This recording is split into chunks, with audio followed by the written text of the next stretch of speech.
गहरे जंगल के बीचों बीच एक छोटा सा गांव था जिसका नाम था अरण्यपुर। इस गांव के चारों तरफ घना जंगल फैला हुआ था। उस जंगल के बारे में कई कहानियां प्रचलित थीं।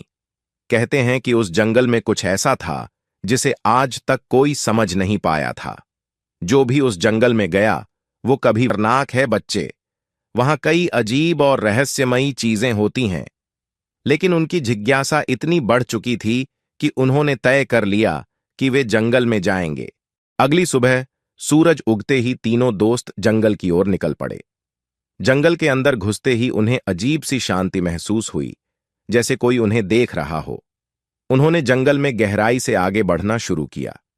कुछ दूर जाने पर उन्हें एक विशाल पेड़ दिखाई दिया, जिसकी जड़ें जमीन के ऊपर तक फैली हुई थीं। रोहित ने मजाक में कहा, यह पेड़ तो जैसे हमें रोकना चाहता है। तभी अचानक पेड़ की जड़ें हिलने लगीं और एक गहरी गुफा का रास्ता खुल गया। सिया ने कहा, हमें अंदर चलना चाहिए। शायद यही वह रहस्य है जिसका हमें पता लगाना है। अयान थोड़ा घबराया, लेकिन उसने हिम्मत दिखाई और तीनों गुफा के अंदर चले गए। गुफा के अंदर बहुत अंधेरा था। उनके पास सिर्फ एक टॉर्च थी, जो मुश्किल से ही रोशनी कर पा रही थी। अचानक उन्होंने एक धीमी आवाज सुनी, जैसे कोई उनकी ओर बुला रहा हो। वे आवाज के पीछे चलने लगे। मैं जानता था कि तुम लोग एक दिन यहां जरूर आओगे।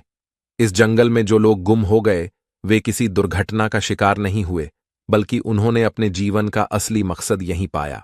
साधु ने उन्हें बताया कि इस जंगल का रहस्य किसी को डराने के लिए नहीं, बल्कि उन्हें उनकी असली क्षमता का एहसास कराने के लिए है।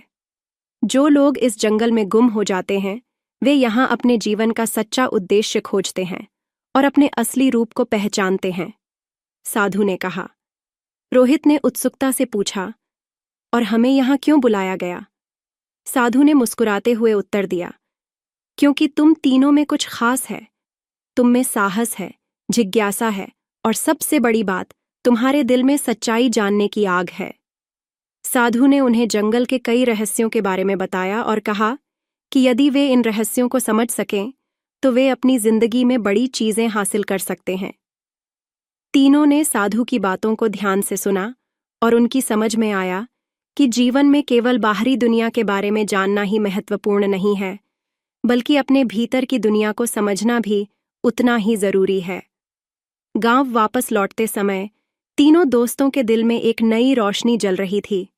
उन्होंने ठान लिया था कि वे अपने जीवन का उद्देश्य खोजेंगे और साधु के बताए मार्ग पर चलेंगे।